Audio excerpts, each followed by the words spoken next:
You are now listening to Fight Life Unfiltered.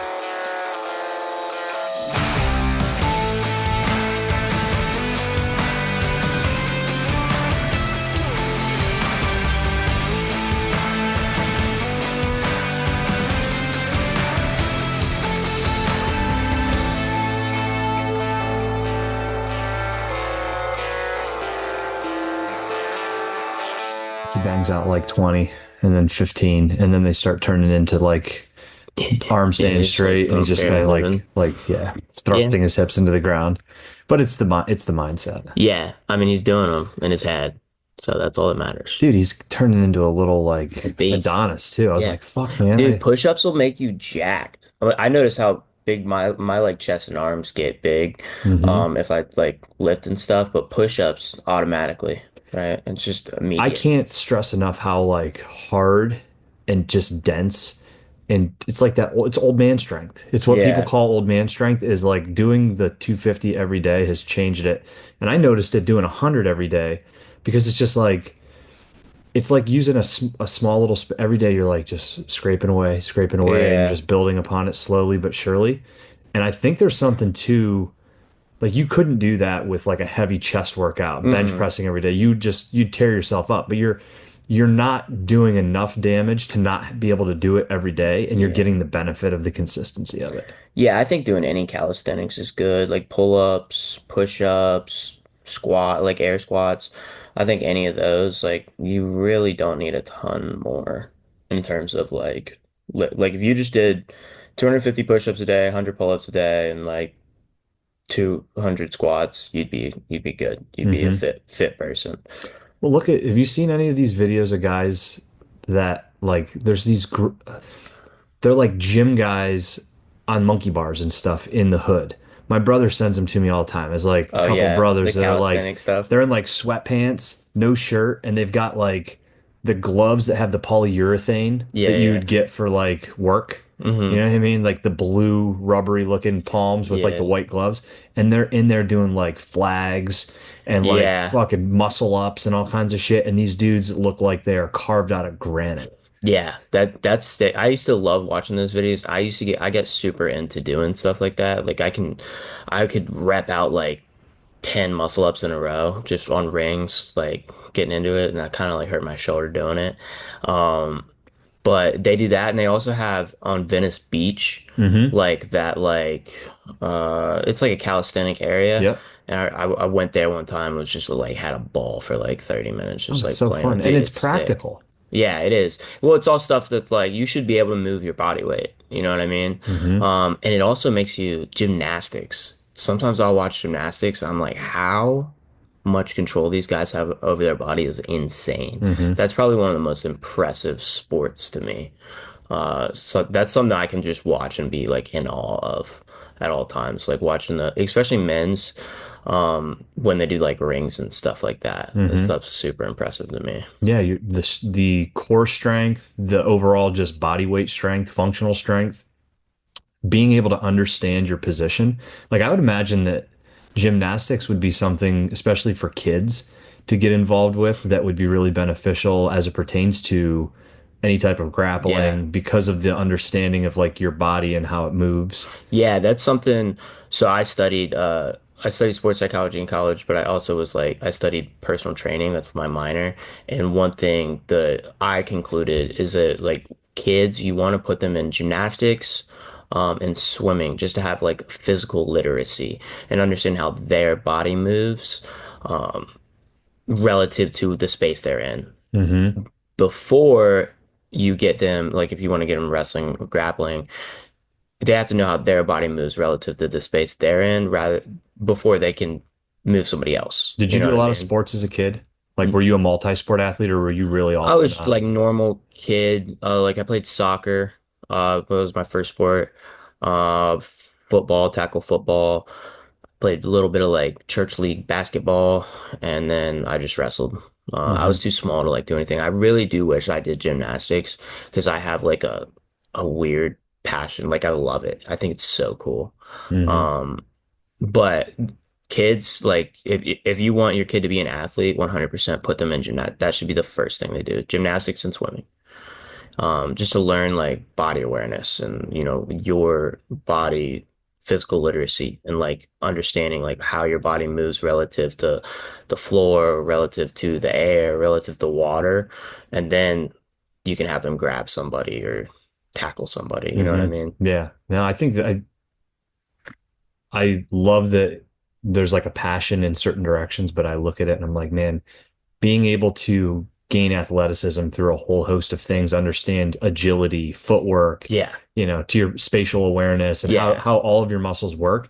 And then when you get older, there's an age where I think it then makes sense to like, okay, now pick what you're passionate about. Specialize. Yeah. So that's one thing that they talk about is like I believe it's 9 years is the peak for a kid, and then it starts to fall off and they get burnout. So like if you want your kid to be super successful in their sport, right, before they get to college, so there's 12 years of school, like you probably put your kid in like start doing it in like fourth, third grade.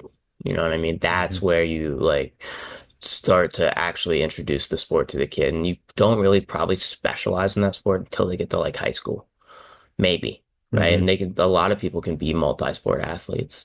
Um, I think it's super beneficial. Or if you're in like wrestling, which is like a um year year round type of thing, like you can always wrestle, Yeah. opposed to like football. I guess there's like 7-on-7s now and stuff, Yeah. but like back in the day, like it was like football season, the summer training, and that was it.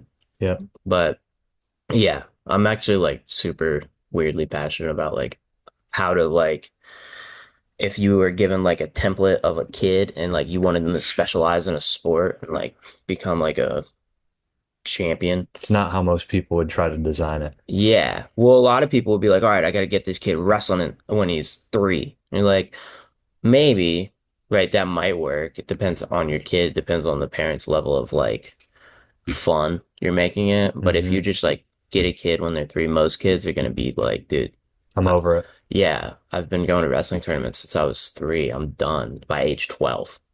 You're like, oh man, messed that one up. You know Hmm. what I mean? There's no going back. Like it's their life, right? And like also gymnastics, and even if they don't end up playing that sport or specialize in that sport, they find a different passion. I don't know how many adults that like will come to the straighten classes and I'm like, how do you not know how to like step and punch at the same time or like move your body in space or It's it's wild, crazy. isn't it? And it's because they didn't play any sports growing up, or they maybe specialized in one sport their entire life and played like I don't know, something that wouldn't necessarily pertain to fighting or moving their body. Like if they only swam their entire life, they're not going to have the best understanding of certain things. You know what I Hmm. mean? They're going to probably be like higher level in understanding stuff, but they won't be able to just like move their body the Yeah. right way. Yeah. No, I've noticed that even through this push-up challenge. I can't believe we didn't talk about the push-ups on the Damn, we last episode. forgot. Like we got through everything and it was like We right were on the busy. forefront. We had a lot of stuff going on. We did. We had to like berate Max about John Jones. Oh yeah, Max was here. Yeah. He fights Which this weekend. I know. I just saw him yesterday, actually. Yeah, I'm excited. He looks like a different person. Yeah, Looks like he's lost a lot of very weight thin. Yeah. and just still just super it's wild. Like getting to know him a little bit better was really cool because there's a dog in him. Yeah. And I've seen that in some of the fights that I've watched.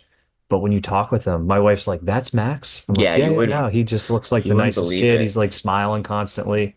Yeah. He's good. He's a good kid, but he just has like a little chip on his shoulder. I was trying to pull it out of him a little bit, and I was like, "Just no, like there's got to be something messed up with your brain. Were you abused as a child? Like, what's the deal?" And he's like, "Oh, no, Yeah, I was listening back to the podcast and I was like, you were a fat kid, weren't you? And he was like, yeah, I was kind of fat. Yeah, yeah. But yeah, the push-ups, man. How's they been going for you? Good. Yeah, I would say halfway through, so maybe like 2 or 3 weeks ago, maybe 2 weeks ago, my shoulders were starting to get a little, I was like, ugh. I actually started to change the form of my, like really Yeah. like tightening my back up and not putting as much strain on my shoulders. Hmm. But honestly, it benefited me a lot while I was cutting weight and not trying to lift leading up to the in-house competition that I did. Yeah. And I felt like it actually helped me maintain my strength and it gave me something to do all day long. Like it's not overly crazy physically exerting when No. you're trying to just, bang out. I would get to the gym in the morning and I would do my 100, and then throughout the day I'd just like bang out 25 more, 25 more. And with low calorie intake, push-ups were like the one thing that kind of actually saved me. I was worried that leading up to it, it was going to be like, "Oh, I don't know that I can keep this commitment." Yeah, But I was the same way, preparing for Worlds. And then it would have been like the first week I went to practice and we were doing like sparring and I waited all day to do my push-ups on purpose. I maybe did 100 like leading in. It's like 7:30. I was like, all right, I got to do 150 push-ups during practice. And I would do it after a round of sparring. oof. So I would do a round, I would drop down, do 25, and then spar. And I told Mike afterwards, I was like, this is very like, it reminds me of like the feeling in my arms where you're like gassed. It Hmm. reminded me of like a hard wrestling tournament or a hard grappling tournament. Yep. And you just got to get up and go back to back. So I think it almost helped me prepare for Worlds, which is kind of crazy. Reminding you of that feeling. Yeah, that feeling, like understanding that, I'm like your arms get fatigued and you're like stressed out. Yep. Um, that's super beneficial, especially in like a tournament like Worlds where you just like get off the mat, your name might be right next on the board, and you got to debate with a Brazilian on if you want to go up right now or wait 10 minutes. Which, by the way, I gotta call this out. Like I'm like, yeah, cutting weight for the in-house tournament. You're like, yeah, that was same thing as I was preparing for Worlds, dude. Congratulations. Thanks. Like, Yeah. I know, in a weird way, it wasn't exactly what you wanted, but I gotta tell you, like, third place in Yeah. the world tournament, IBJJF No-Gi Worlds, third place. That is fucking incredible. And you don't. The thing I was thinking I wasn't going to say to you, because I was like, your belief in yourself is such an awesome thing to see. But in the back of my mind, I'm like, man, there's guys that are only doing jujitsu and Yeah. focusing on that the way you're focused on MMA. And Hmm. for you to go in there, even though you're a great grappler, you've got, a high level collegiate wrestling background, you're slick on your back. I was like, this is going to be tough for him. And to see you up on that podium was really fucking inspiring. Yeah, man. It took me a little bit to realize like the specializing thing, right? Yeah. So the kids that were on the podium with me, none of them like fight, none of them do what I do. I would say in that bracket, I was probably like I know a decent amount of people in the bracket. I was probably like one of the only people that does MMA. So it was cool. I think the most frustrated I was because I believe I could have won it. And I was just like frustrated at the fact that like, just some technical errors, um, stuff like that. Like if I would have seen that kid grapple before, I might have approached the match different. Hmm. But that's what's so special about a tournament like that, where you just run it back to back to back to back, right? You don't have like time, like a wrestling tournament. I'd be like, all right, this kid's up on, he's about Go over, blank watch blank. I will him. watch him and be like, Yeah. okay, he pulls guard. Um, but man, that semifinals match, the kid pulled guard really intelligently. He saw me about to shoot, and he just straight up like like posted on my shoulders, and then sat because he could sit after I touched him.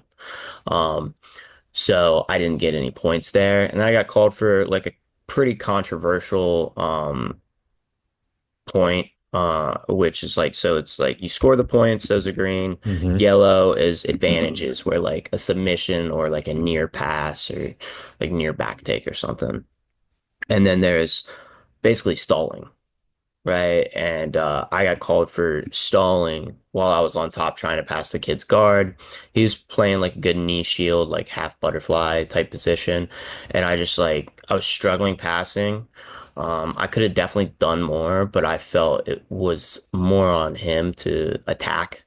And then once there's a negative on your side, it's like, all right, you got to start sending it. So I was just like spamming, like Mike was like, do cartwheel passes and jump over them and do this and Hmm. that. And I just couldn't get it. He took my back, but I'd rather die on my sword than lose 0-0, 0-1. You know what I Yeah. mean? Um, but it was a super cool thing. Um, I think like I wish I would have got to prove like a little bit more jujitsu savviness off my back. I believe if I pulled guard on that kid, I could have beat him, which is kind of wild. But I watched the next kid pull guard on him, and his passing ability was not nearly the level that, I feel mine is. But he's a guard player, so he's not great at passing. Hmm. And that's something that I didn't necessarily like. I went to jiu-jitsu, the world championships, and didn't even play the game and got I third. was gonna say it. The matches that I watched were very like wrestling centric, Yes. where you just smashed and kind of got to a great position, and then the guillotine that you got on that kid was Hmm. super sick. Yeah, that's my money maker, that high elbow guillotine. Yep. Um, that match made me place, which was really cool because that kid won his bracket, right? So if it's like March Madness, we made it to the Elite Eight, like that kid won his bracket, right? I needed to beat him, and now I'm Final Four. And I I subbed him like 16 seconds, just ankle pick right off the whistle, and then he just fell into my arm. I got it. I almost put him out because he like was stumbling. I was like, damn. It was so tight. It was one of those chokes where it was so tight that I was like, do I have this? Because my arm's completely wrapped around his neck, and I was just squeezing. I was like, how are you not tapping? But he got up and stumbled a little bit. But the best match I think was I grappled this kid from Pedigo. He was the 2 seed. Um, when I got there, I literally just made my weight. I was That was your opening match, right? No, Or my who opening match I had a guard player. he was from Canada, maybe, or Washington He had an State? Indian name. Yeah, Yeah. yeah, probably I was Washington. trying to look him That'd be a up good guess. because Yeah. you were like you didn't have they didn't seed you very well. I was like, shit, man, Lucas has like a tough road Yeah. up through there. Like I'm like, fuck, he's gonna pull some freaking like Yeah. jujitsu weirdo right from this jump who's like a heel hook specialist or some I shit. did Like, I did pull like my worst matchup off the jump, right? And I had cut weight. I was very not smart about my yeah, weight. let me hear this because I didn't know until Mike said So something. so a little bit of it was just like time and stuff. So leading into the tournament the week before, I was sick. I think I had maybe COVID or the flu, and I couldn't train, and I was out of it completely. Um, I would go to the gym, teach my class bounce, right? Because I didn't want to get anybody sick. I was just like drinking as much Gatorade and stuff as possible, where like at that point is when I wanted to like cut carbs. And then I didn't start to feel even remotely better until Sunday, and I left Wednesday morning. So my weight kind of shot up. Like I got it down to like completely manageable, like under 155. Like, all right, I'm gonna get there, do a couple sauna sessions, just like everybody else, and be good. Hmm. And then it shot up to above 155, like maybe 156-ish. And then when we were at the airport, I was like, oh, I should probably water load, right? Like last minute. And I was just drinking water, get on the scale. I was like, oh man. I was like, Mike, you're not allowed to look. He was like, what? He's like, well, I have to know, basically. And I was like, no. And then he finally saw it when we got there, and he was like, I just like put my head down. Was there a six in I front was of like, I'm so mad. No, it's as close as you could get. it? I was like 158 and a half, but I Oh. have to make, so you have to weigh in with your stuff on, so I had to make like 47.5. Hmm. Right. Obviously, I drank water, right? So I had a lot of water in me. I was like water loading. First couple pounds came off pretty easy and stuff, and then I'm just sitting in this Las Vegas athletic club by myself. I, I made me do my push-ups. I'm just going back between the steam room, the sauna, the hot tub, just by myself, just boom, boom, boom, boom, boom, boom, boom, till 9:30, right? So I had a 4 a.m. flight, right? Red eye. Wake up 4 a.m. See Mike at there. Didn't know Mike was on my plane. I'm like, oh, Mike, what's up? We get there. We had a layover in Chicago. Immediately go get to Vegas. I get to Vegas. I'm like, we like walk. Everybody's walking around the strip, and I'm like, hey guys, we should probably go cut weight, right? Everybody's like, no, I don't need to cut weight. I'm like, yeah, I don't either, right? I felt like, oh fuck, everybody's gonna hate me. So we get to the Las Vegas Athletic Club at like 5 o'clock, right? But it's really like 8 o'clock, Yep. right? I cut all that weight till 9 o'clock, which is basically midnight here. Wake up in the morning at like 7 a.m., go cut weight from 8 to 11, immediately go weigh in because my match starts at 12:30. I do get lost in the Westgate Hotel trying to find the venue. Luckily, I found a middle-aged woman who was also looking for the jiu-jitsu tournament, and we together found it, right? Because I was like, find people with cauliflower ear, and she was like navigating, we figured it out, right? So don't know her, but very happy I ran into her. We made it, right? Within 10 minutes, I weigh in and I'm up, and I'm going against this jujitsu, like completely jujitsu guy, Hmm. very guard player. Run that match, and then the way it works, as soon as you get off the mat, your name's on the board. So I just ran it back to back to back to back. And yeah. Fast day. Yeah, it was fast. And then I flew out the next morning at like 9 a.m. So Take care of business and back at it. yeah, bounce. Don't want to spend too much money in Vegas because last year I went and I was like, I stayed till Sunday, and even like eating was a ton of money. So I've had times where I've gone to Vegas and won money in the casinos and left it like significantly in the hole. yeah, yeah, it's ridiculous. Yeah. But it was a good trip. I learned a lot about myself. I think one thing I was texting like my girlfriend and Mike while I was like competing, I was like watching people just fold. Like I could tell I was 100% the toughest Mentally motherfucker strong. there. Yeah, Yeah. 100%, like looking around and seeing these kids breaking I would mentally imagine because of the fighting. because of the I mean, I don't want fighting. to take anything away Yeah, from your makeup and mentality, I but think like, just like a lifetime of competing yeah, and wrestling and just like I viewed it as like open mat. Like in my head, like all these kids are probably thinking negative. They're like, man, I just grappled, I gotta go up. I'm like, this is just like open mat. I'm getting way more time than I did in an open mat. You know what I mean? and dude, listen, that's commendable because I don't think people I mean, again, not to diminish like my old ass at a Masters tournament having half the number of matches that you had with nowhere near the level of world-class competition. And I like really leaned in over the last 3 months, 4 or 5 days a week training, hard open mats, doing, 7, 8 rounds, 5, 6 minute rounds with a 30 or, minute break in between, then going right back out with people that are bigger than me. One match, like a real match. And you talked about like the burnout in your arms. I got done with Yeah. 5 minutes and I'm like, I had 45 minutes until my next match. And it took me a half hour to like gain what I felt like was an Yeah. ability to like, Your yeah. forearms. And I'm like, this doesn't happen even when you're going hard in an open mat. Like there's just a different level. And I keep like to then go, I mean, I'm talking about shit like on a in-house tournament, Yeah. take it to the world level where there's a higher level of consequence and a lot better skill. I Yeah. mean, dude, that is just I get that the toughness aspect because it'd be real easy for people to just be like fucking over it. Yeah. I mean, I had 5 matches and they happened within an hour and a half. And I think what like one of the excuses that I would give I had all these matches back to back to back to back, and I was like Mike texted me. He was like, yeah, you have so and so.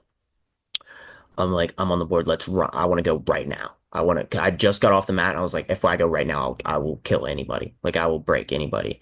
That kid's styles might have been the only style that would have like given me trouble, but uh I had like for the first time during the tournament like a little 30-minute break, and I kind of like cooled off my body, like my adrenaline kind of settled down, and then I had to bring it back up. Mm. Um, so that kind of sucked. Like I wish I could have just ran it right when I got off that last match after subbing that kid and just ran that match. But it was I've learned a lot about myself. I was in submissions that like I know for a fact, one, I wouldn't have done the right technical things the year prior to get out of them.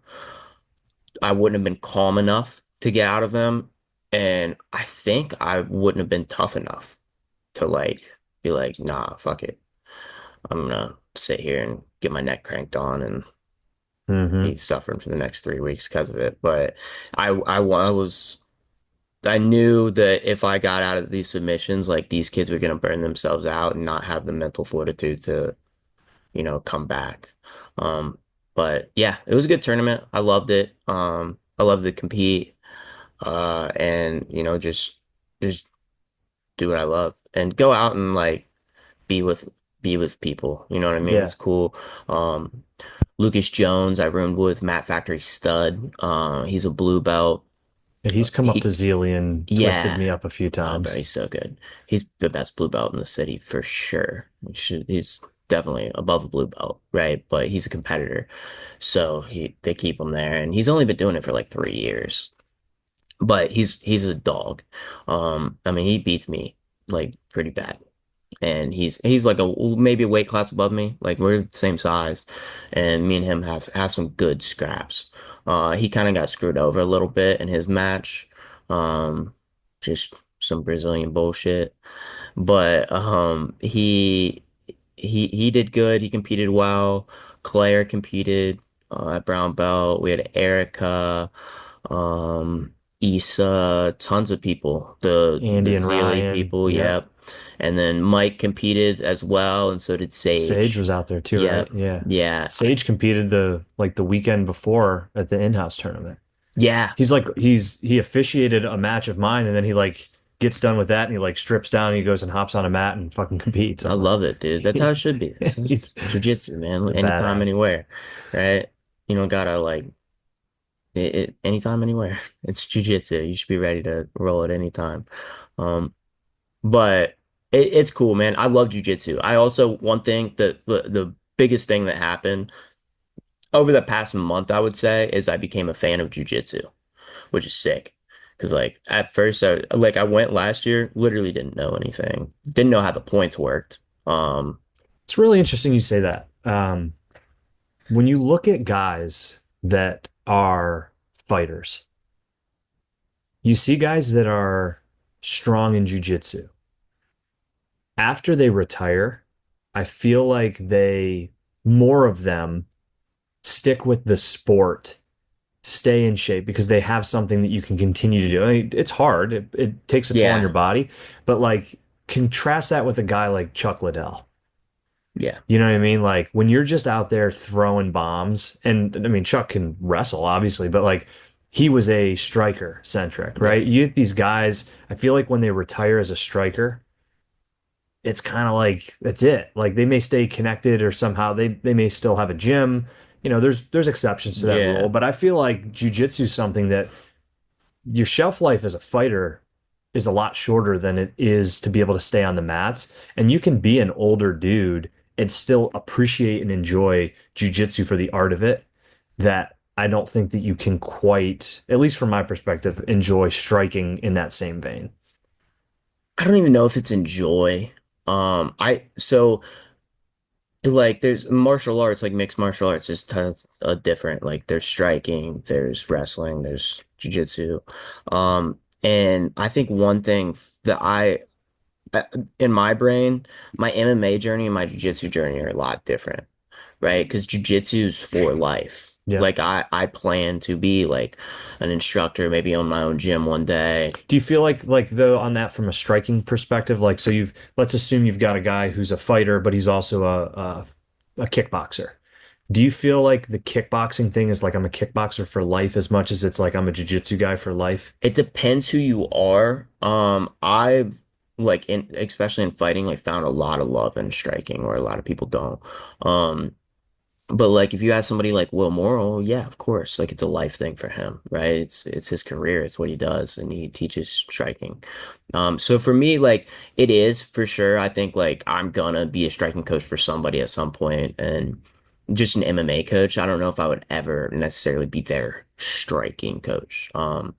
But I could see myself down the line being like a jiu-jitsu one competitor, and two just coach or like be in the gym teaching Hmm. jiu-jitsu classes. Uh, but as an MMA guy, like you have to be good at all of them. But I've accepted, especially like with belts and all like jiu-jitsu belts and stuff like that. Like my jiu-jitsu journey and my MMA journey are very separate. And like I like when you think about getting like a belt, like a colored belt, like a purple belt, um, for me, I don't even necessarily like know if I want one because I think that it's like I I think it's almost like my capacity for the level I want to get to, if it peaks at black belt, right? Which it doesn't necessarily. You continue to do jiu-jitsu as your black belt. Yeah, your upside is so much Yeah. more that like, are you really at that point where there may Yeah. be somebody else who it's just like their journey's different. Yeah, and like, me being collegiate wrestler is completely different from somebody who comes in who's like 40 and wants to start, right? We Hmm. have different journeys, you know what I mean? And like how much can you do in this amount of time, right? Now me, I started jujitsu at 22. I'm 24 now. Maybe started at 21, right? I'm 24 now. Maybe maybe it's time for me to get my purple belt, but I'm damn sure not if your purple belt's supposed to like indicate 50% of your jiu-jitsu capacity. I'm damn sure not there. I think it would indicate like 20% if I got it Yeah. now. So I wouldn't even like I have like a different Well, I think it's the mindset and dichotomy thought on between it. us. I'm Yeah. 14 years older than you, right? I got into Yeah. jujitsu when I was 33 and a half, 34. Like my career, my journey in this is a lot, my cup is a lot more Yeah. full Yeah. and we're both blue belts. You know what I Yeah, mean? Like for sure. I don't have that upside. I'm not going to be going out to worlds more than likely and competing. You You should. know, who You knows? Maybe should. at You should like go to an Masters, older 100%. masters. Yeah, you Yeah. should 100% do it. There's never it's awesome. Yeah, now you're Yeah, no, you should do it. Chris from Monroeville, he's thinking about doing it next year too. Um, Chris from Monroeville. Do I know Beard, Chris? bald guys, you guys get along Beard very with a well. bald. Honestly, don't know How his big last is he? name. Probably like 200, maybe I 220. feel like I know who you're talking Super cool about. dude. I Super I had cool a dude. match against a kid from Monroeville. Okay, Yeah. yeah. I think he did. I don't know if he competed in the in-house tournament, but I know who you're talking about. yeah. It's a it's a journey. It's a lifelong journey, Hmm. especially with jujitsu. So I think like my knowledge in actual sport jujitsu or jujitsu in itself is not even like 10% of what I'm gonna acquire over the next Hmm. 40 years. So um it's different for everybody, and that's why I like open mats where like no-gi open mats, nobody's wearing a belt. I don't care what you are. You don't care what I am. We're Hmm. gonna scrap, dab each other up. We go sub for sub, it doesn't matter. You could sub me 3 times, it doesn't matter, right? You're just better than me that day. You know what I mean? There's Hmm. no belt to it or ranking system to it. Yeah, there's a beauty to that. Yeah, I love that. That's one of the cool things about jiu-jitsu to me is like everybody getting together. As You're long as also not getting choked by a lapel, which is always great. Yeah, It's, and that's another thing is like I want to compete in the not compete maybe at like the level I do at Worlds in a gi just because like it's different MMA and might take away with time frame and stuff. But one of the things that I did this year is I competed in a local tournament in gi at purple belt, blue and purple belt, just to like challenge myself and almost like kind of wanted to like lose like just because like I don't know it like that like just going out and being like all right well I don't care if I lose right I did yeah, doing it for no the expectation. yeah I just wanted to do it I went to grappling institute in April after my debut and did gi and no gi and I won both of them at purple belt, but I don't believe I had any purple belts in gi. But I was just like, I wanted to, one, I pulled guard in the matches, and two, just competing as much as possible. I thought it was like a cool thing, just trying to get some experience. I really look at guys like Sean Brady or Aljamain Sterling who compete in jiu-jitsu while they fight. I think those are really cool, like standout people to me because they Hmm. they love MMA or even Demetrius Johnson. Yeah, dude, that was wild. I mean, he was doing some absolute matches against some Yeah, fucking very large black belts. yeah, dude. I love that. I love competing. I think that's really cool because you only get like 10 years to compete at your highest level. Like, It's risky. I yeah, mean, it's risky. Khalil Roundtree was talking about doing a grappling match. He was going to go do some sort of like I think it was a no-gi grappling match, and it was right before they announced him. to fight Pereira. I mean, he would have just pulled out because he has priorities, right? Yeah. So if they were like, "Hey, we called you," he'd be like, Didn't "Hey, Cub man." Swanson like blow out his knee during That's a so that's jiu-jitsu when they match? changed. So they had, I believe it was during COVID. Uh, I forget what it's called, but they have teams, and it was like Team UFC versus Team Pride, right? And Yeah. they Yeah, competed. Rumble Johnson did that because he Yeah, he was on the did. team with O'Malley. Yeah. Um, and they didn't have a rule. So now if you're in the UFC, you're not allowed to enter a tournament that has heel hooks or any like reaping. Makes sense. So more IBJJF lower belt rule set. Okay. Um, so I would do something like that. Like I want to compete the next grappling South fights if it lines up with my calendar, right? My priority is to fight. However, if I fight and then 3 weeks later there's a grappling match, I can do that, right? Now, if it's 5 weeks or 3 weeks before, I am not going to do that because the risk of getting injured just doesn't Yeah. make sense. Um, but I think just competing as much as possible and putting yourself out there as much as possible is good. You know, going against the highest level of people. I've competed against purple belts in matches. Gavin, who is like a four-time state champion wrestler and did well in grappling. I've gone to worlds. So my grappling career alone is like, you know, getting there. Hmm. So I like that. I want to compete more in grappling next year. Maybe like one of those like Fury grappling cards or something like that. Yeah, Yeah, I think that'd be cool. that'd be really cool. You mentioned Aljo. Did you see that fight? Yeah, It it was was tough, especially after they put him on an undercard and he kind of like, and I think for good reason, was a little salty yeah, about I that. was salty I was for him. really hoping that that wasn't going to be the outcome because I Yeah, felt like it was obviously it's never a good outcome to lose, but losing yeah, happens. But to lose after being those kind of circumstances was yeah. kind of like, oh man, I hate I to see that for him. I feel bad for him because like I said, he's one of the guys that loves the sport, does everything right. He's in some ways kind of related to like the Henzo family and like in terms of like our lineage as Hmm. like a gym. So there's that, and I just feel like he gets shorted a lot where he shouldn't. Like they kind of set him up for the O'Malley fight, and I'm not like O'Malley fan. I'm also an Aljo fan, and I you know, they're gonna do what's gonna make them the most money, right? But There's and something Aljo about made him good money though. doing it. I love Aljo and I especially his skill. As somebody who Yeah. loves to take the back, like I watch that guy and I'm like, he's just such a savage and his ground game is sick.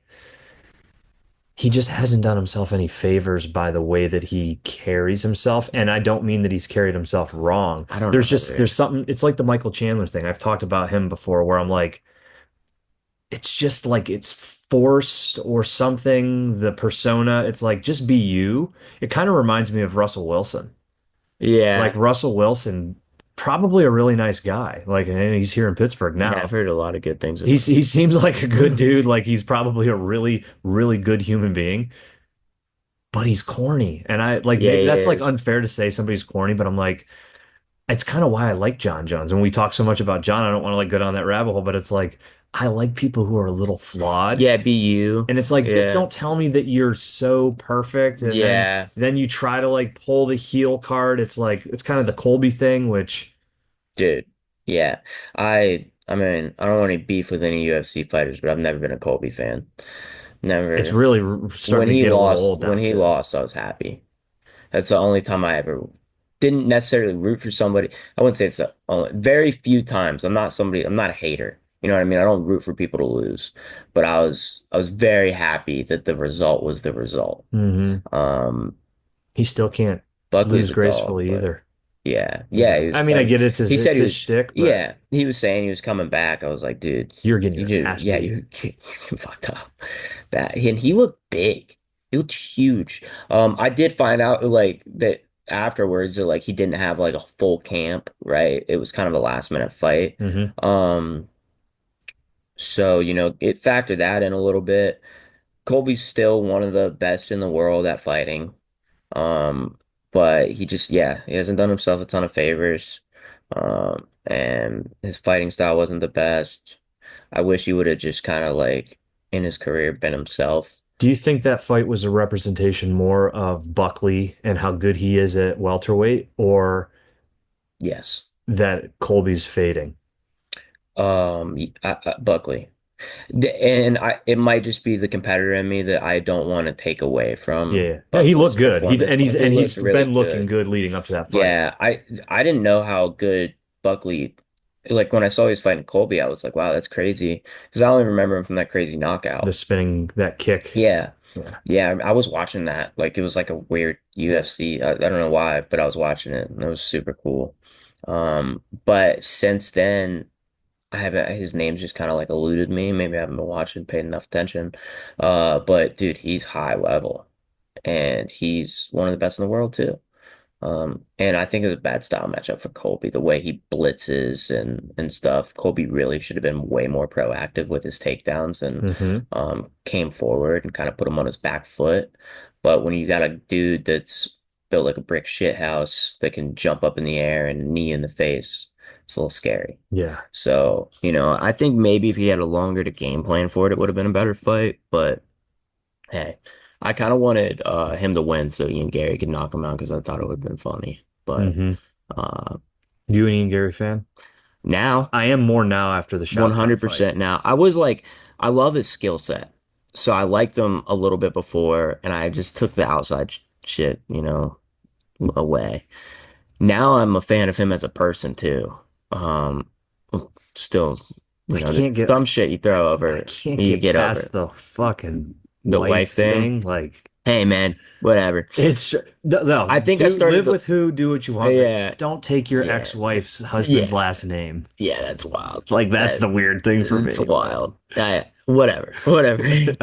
You do you, man. He I started to like him, and I think Mike said this too, but he has those little videos of his little kid, a yeah, little blonde kid, and he's like doing all these like fun things, and you can just tell he's a good ass dude. Like, he's a cool dude to be yeah. around. You're just like, all right, I like you. I wasn't sure that he was a dog like he was. Like I thought That, he was a high level striker, but yeah. that when push came to shove, I actually thought it was a horrible matchup for him because I'm like, dude, Shavkat's like that's like a different version of Hamzat. I And I'm res like, it's gonna look bad. And he fucking I was like, damn, that Yeah, his stock went up losing that fight. dude, 100%. That's what I said. And I think even him taking the fight, enough. Like, that's enough stock because nobody would fight him. Yeah.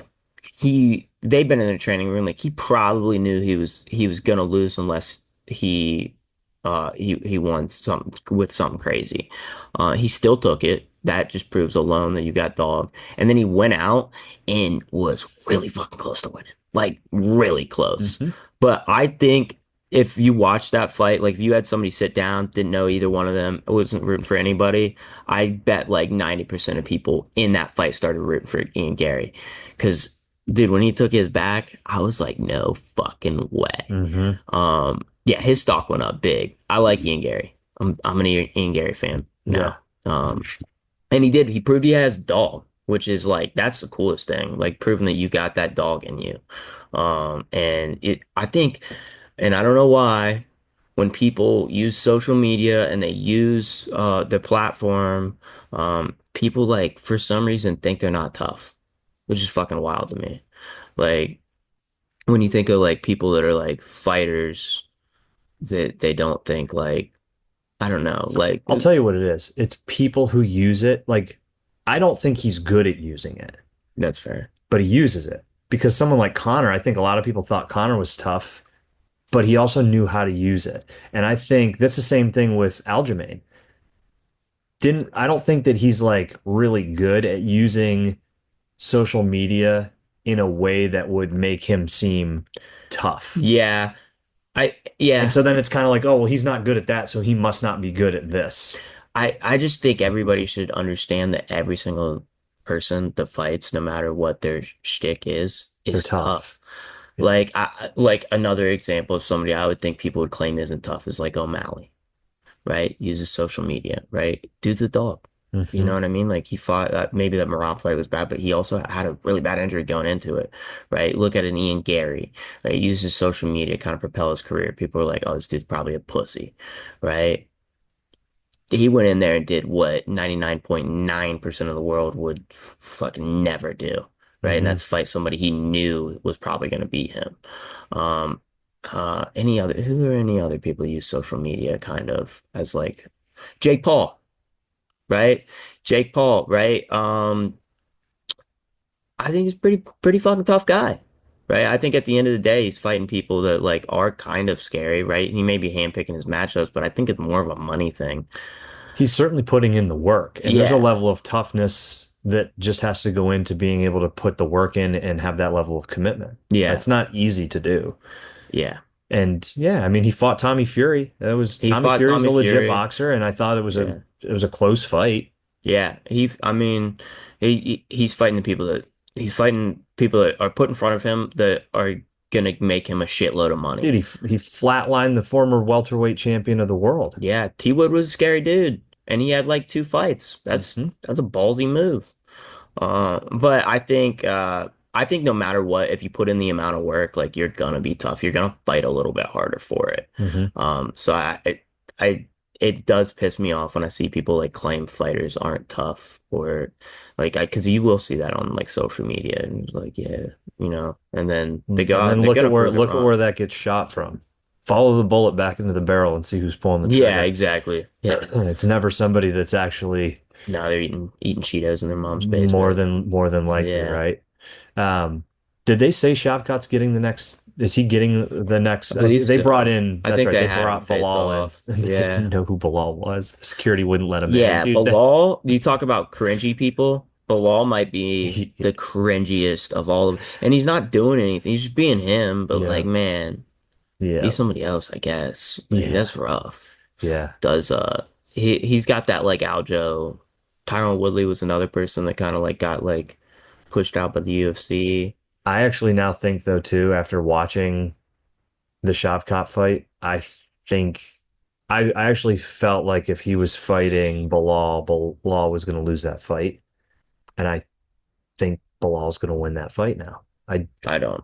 I think Bilal wins the fight. Kind of a boring fight. It's going to be a grappling match. He's going to pull him to the ground. He'll survive, and I think we're going to see probably in. I don't know who they're if they put Ian Gary with somebody. I mean, who's Brady fighting next?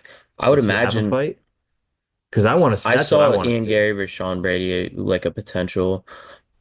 I think the trio between the like young guys coming up, I don't really know their ages, but the guys coming up would be Ian Gary, Buckley, and Sean Brady, all of which I'm a fan of, and I would prefer them to be the champion over maybe it's Bilal. just the American in me, Bilal or Shavkat. Uh, but I think whoever wins that's gonna fight the winner of like that trio, one of those guys. Maybe throw Kamaru Usman in it. Yeah, let's not forget on him. Have like Usman because Buckley after the fight was like he said he wanted to fight Kamaru. He had the whole crowd reaction thing. So maybe Sean Brady, Ian Gary, Kamaru Usman, and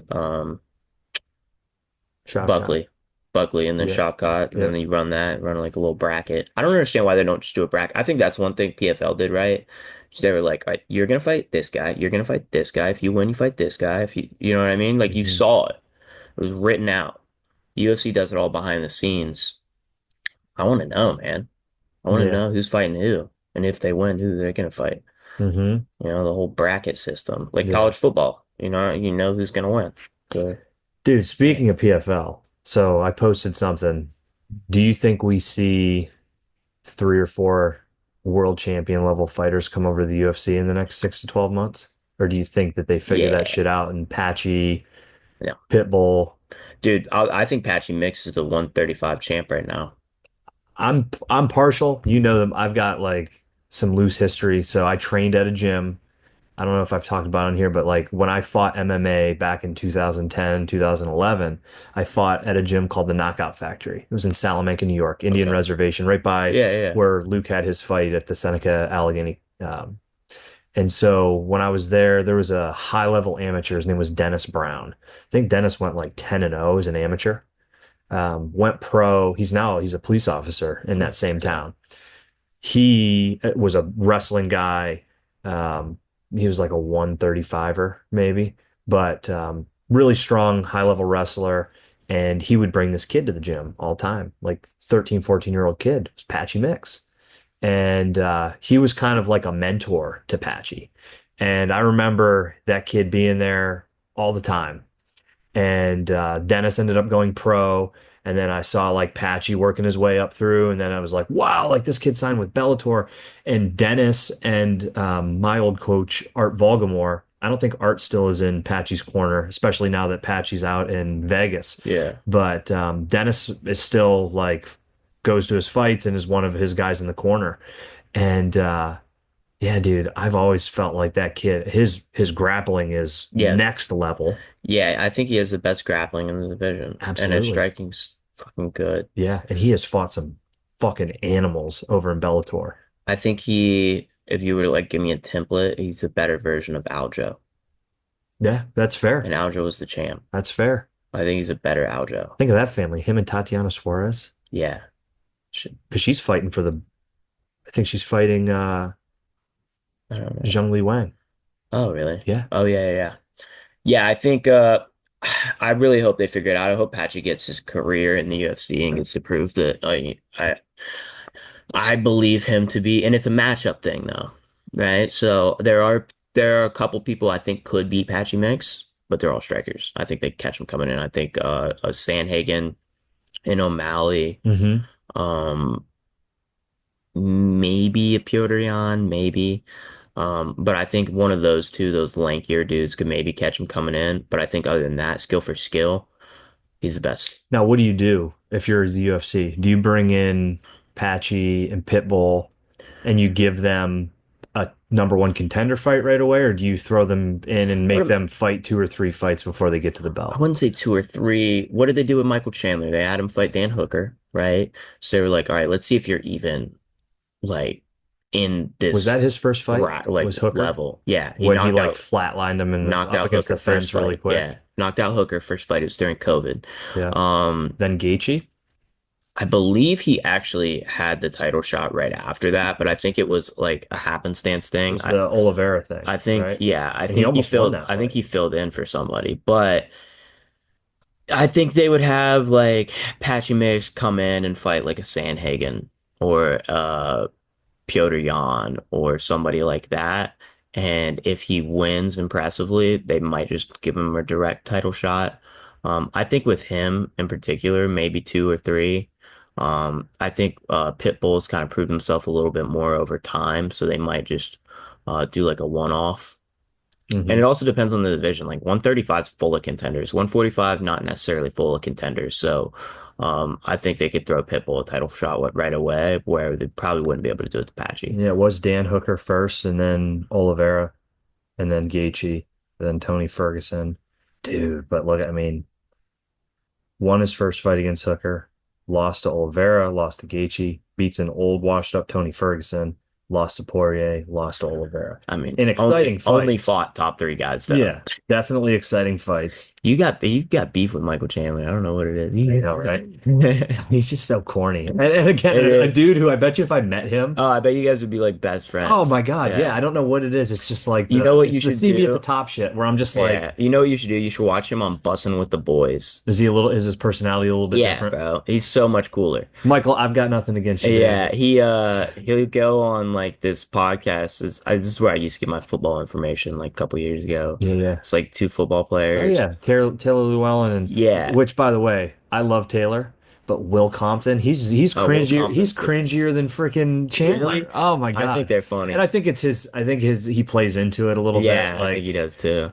but yeah. They're funny to me. But they're cool. Like they're just themselves in that Yeah. podcast. So I think maybe watch one of those with And I Chandler. will say, listen, Rumble, again, I always come back to him, but he was always just like somebody who would share inside knowledge, and he trained down at Kill Cliff with Chandler.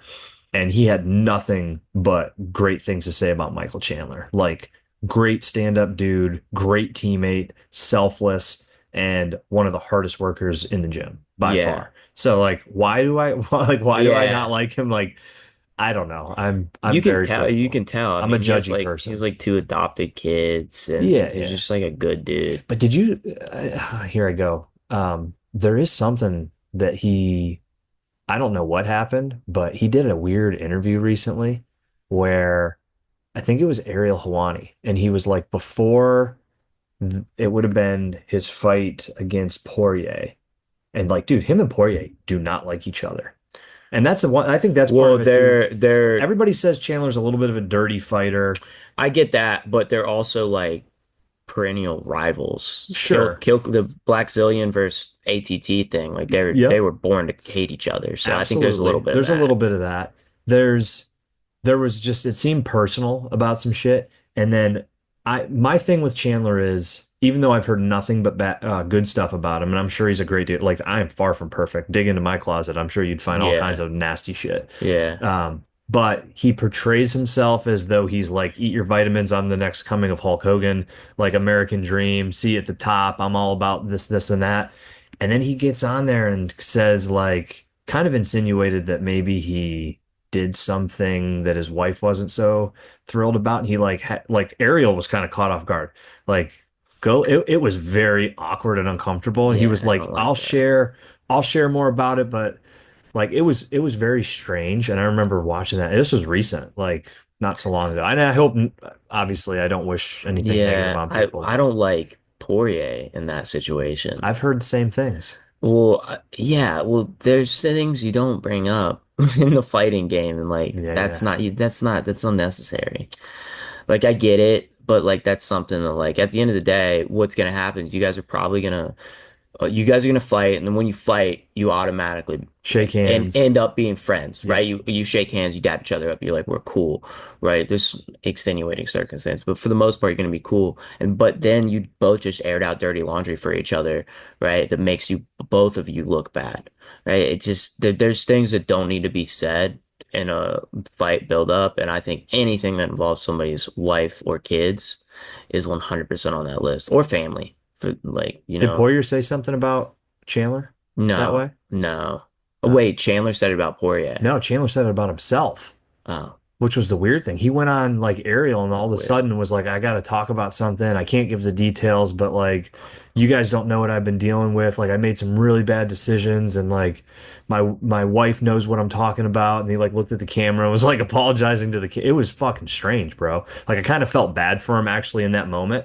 But when I watched it, I was like, this is why I always told my grandma, Matt Lauer, I never liked Matt Lauer.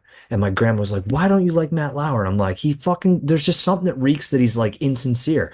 And then it's like he's got a button under his desk and he's locking women in his office and fucking, and then it was like all this shit happened. I'm like, I've got a hunch. And Yeah, I hate to be that, but dude, like yeah, I don't want to ever celebrate anybody's misfortune because that's yeah. really bad. But it was very strange. Ariel, who I That's usually weird. also am not a fan of, Ariel was kind of like, Yeah, I'm not a what the huge fan of fuck are you it. talking about on my That's show right weird. now?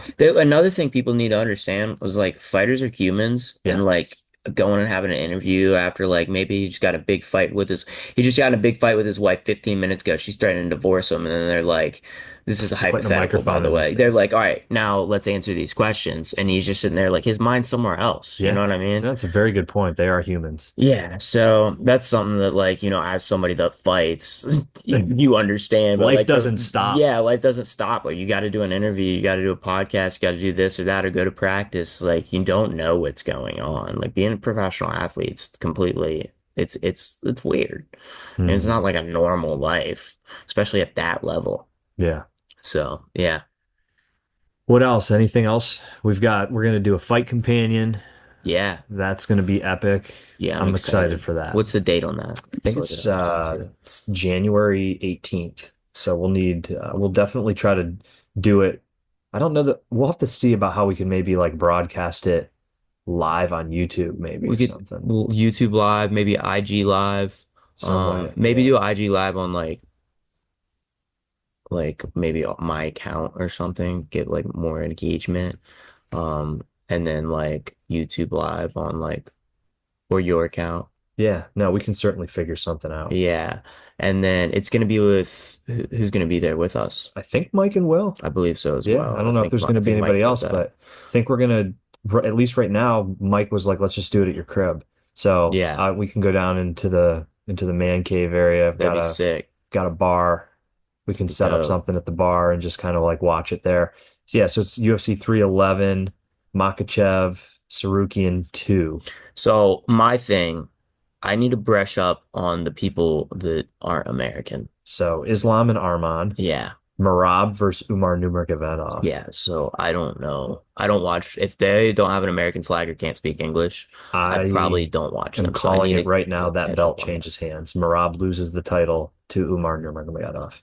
Yeah, I think that's Fucking when I watched him fight Corey Sandhagen, I was very impressed I was more impressed by Corey Sandhagen, to be honest. in the Umar fight. I thought Corey it was a close It was a fight. close fight. I was shocked. I did not know Umar Nurmagomedov was that good. I think His if grappling I was wish thick. I wish Corey would have had some offensive grappling attacks. I think that would have changed that fight a little Yes. bit. I think Corey could beat anybody in the division. I'm a Corey homer, but Oh, I love Sandhagen. yeah, He's got one of the he's like coolest my favorite tattoos too. fighter. Yeah, he does His have a back sick piece is tattoo. I love badass. how he has like no tattoos, And then except for just like like one. that. Yeah, and Yeah. it's just a back piece.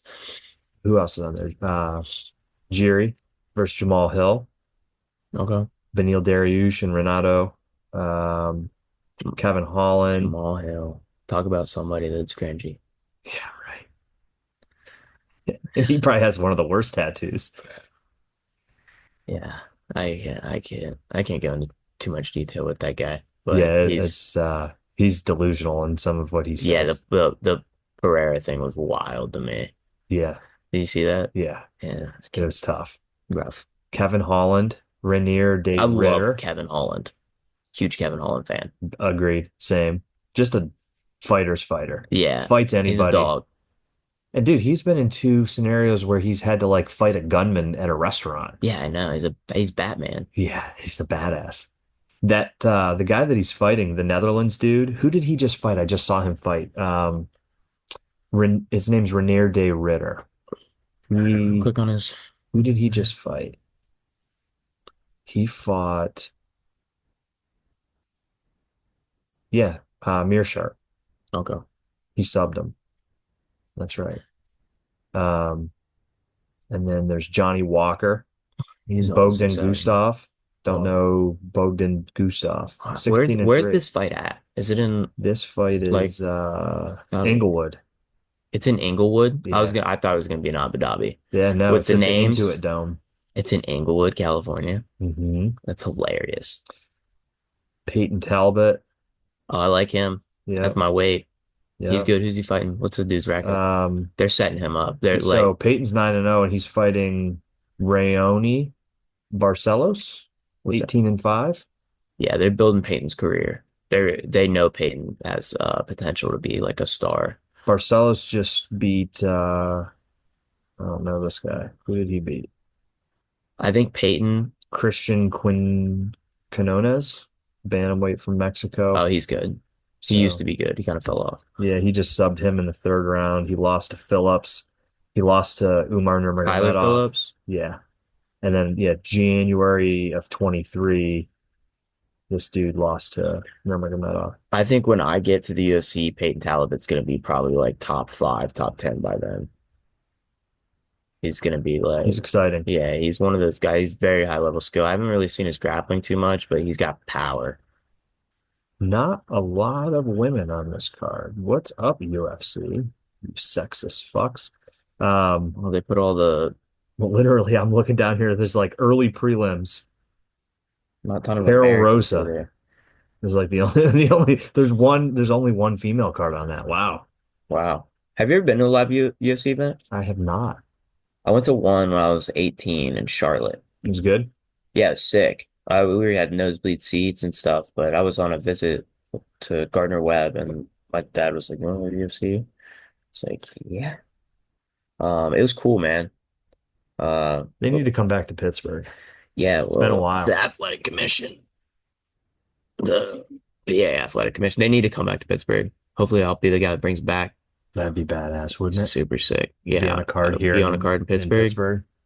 That's the goal. I don't know where they do it, PPG. I think so. It'd be so sick. Yeah, I would love UFC Pittsburgh. It'd be crazy. That's the goal. Yeah, that's definitely on the goals list for sure. The world's But, got a funny way of working out. it does have a funny way of working out. Bring the UFC back to Pittsburgh would be number one. That would be so sick. That would be like I'd be like, all right, I'm good. I don't need the belt. Be sick. Um, yeah, man. Yeah. Shout out. So we've got Max fighting Brian Mitchell. He's, I think, out here He probably should be cutting cutting weight. weight if he got here on time.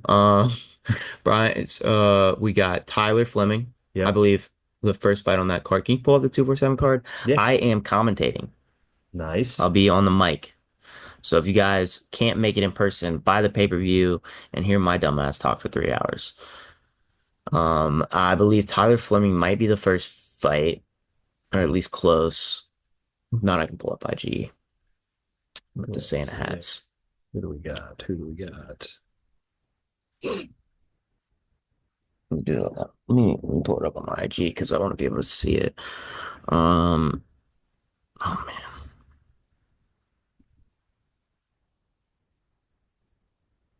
we have the first fight is Tyler Fleming versus Riyad Kapoor. Don't know that guy, but out of town guy. Tyler's I think second fight with 247, second Amy fight. Tyler trains in Zealy mostly, but Hmm. he's a super hard worker. When I see him around, he's always working his ass off.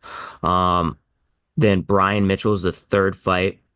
Dude, he's going against. I actually met at the airport last weekend in Really? Vegas. Yeah, he walked up to me and Mike.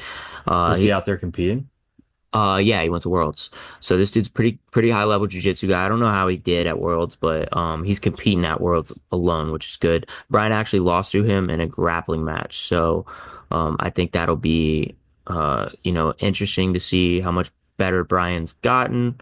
Tyler Dibert, that's a cool name I like on this. He's a heavyweight, super talented dude out of Ethan Goss's gym. Um, another fight is going to be that Malcolm Harris guy that kissed Cam Jenkins is making his second fight. See how he does. That'll be interesting. Probably my people's main event, Zach Drzemski Yep. versus Tariq Smith. That one's going to be super good. Like a clash of styles thing in my opinion. And I think I I'm just excited to see what happens. It's advanced Amy, so it'll be a good one.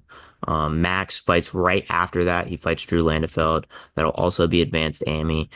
That one's going to be very interesting. Could go a ton of ways. Obviously, stout guy, so it's gonna be hard not to root and sit in that chair and not like sound like I'm rooting for anybody. The last part of it, Chase Boyd. I don't know who he's going against. George Travinsky. But Chase Boyd, super high level grappler, been working on his striking with Chris Williams. That'll be a ton of fun to watch. And then Evan Jaruski against Artis Smith. I don't know Artis, but I do personally believe Evan's probably one of the best amateurs in Pittsburgh. Really? He's I was super actually I impressive. came across Artis Smith something. I think he's a brown belt out of Bethlehem. So he's a 10th Planet brown belt. Okay. And I know he's like I think I saw he's like a kickboxing coach in Allentown. So that sounds like Tough it's going to be dude. a really good fight. Yeah. Evans got good grappling. Evans striking is one thing that really impressed me when he fought on my debut card right before Hoot fought. Oh, okay. Um, and that fight was really good. And really showed just how good Evan is. Evan's a super good fighter for an amateur. Probably be his last Amy fight if he wins. And then Ethan Goss, Chris Rollins, two like OGs in PA. Um, Ethan Ethan's kind of there right now, right? Like this is kind of a big fight for him. is a huge fight for him. I believe they combined for 12 fight win streak. So I think Ethan's on a 5 or 6 fight win streak, and Chris Rollins is on like an 8 fight win streak or something. Man. Chris Rollins owns his own promotion out in Virginia called Rocket Combat, I Mm-hmm. believe. And Ethan Goss he's just like a PA fighter, blue collar dude, Mm-hmm. been fighting since he was like in his 20s, and just starting to kind of have the success. If he gets a couple finishes fast, makes quick turnarounds. Like he could go to one of those big organizations. And he's also just super good dude and commentates all the fights for 247. He's kind of like a founding father at 247. Yeah. You know what I mean? So I'm super excited to, be a part of it. They got 1, 2, 3, 4, 5, 6, 7, 8, 9, 10, 11 fights. Yeah. So I'm gonna be there for a long time. Um, Do your fucking homework. Hopefully, yeah, I have been. I've been taking it serious. I kind of like, I've messaged some of the guys I don't know and just like, trying to get some background, Tell me about your grandma. stalk their IGs. Yeah. You got any shout outs you want to give? That kind of stuff. But I'm super excited to see obviously the stout guys, but just Pittsburgh Yeah. MMA as a whole. I think it's going to be really cool. I think the Christmas event is always kind of cool to be around. Everybody's Yeah, I don't it's a know if I'm going different to be able to energy. get there or not. Well, if you can't, you should buy the pay-per-view. That's what I was telling, I did a podcast last night with Hunter. So at the new location, we were talking about, I think I'm a lot, yeah, he talked about this. Their goal is to try to get in there for February 1st into the new facility. Yeah. It's going to be, I mean, they've got a lot of work to do, but they seem game to try to make it happen. Their ideas are huge, man. It seems like it's going to be pretty cool, but I know it'll be exciting. That'll be right around the time, I think probably end of springtime, hopefully to be able to see you back in there. Yeah, I'll be on one of those cards for sure. I'm excited to, get back in, get into an MMA training camp and really make Just got to 2025. find somebody that's tough that wants to fight you. I got some ideas, man. I got some ideas when I have one more fight with 247 on this contract. I'm excited. It might not be my last fight in Pittsburgh, but right now it could be. Um, and then I'm excited to fight some national level guys. I'm excited to test my skills. I have some like people in mind that I'm really looking forward to, potentially fighting people that I think if I beat, I will get Really contender propels series you. shot. Yeah. I think I could get into the contender series this year if I really, really pushed it. But we'll see, God's plan, we'll see what happens. Shoot for the stars. Yep, shoot for the stars, man. That's what I've been doing ever since I started. Good shit. Yep.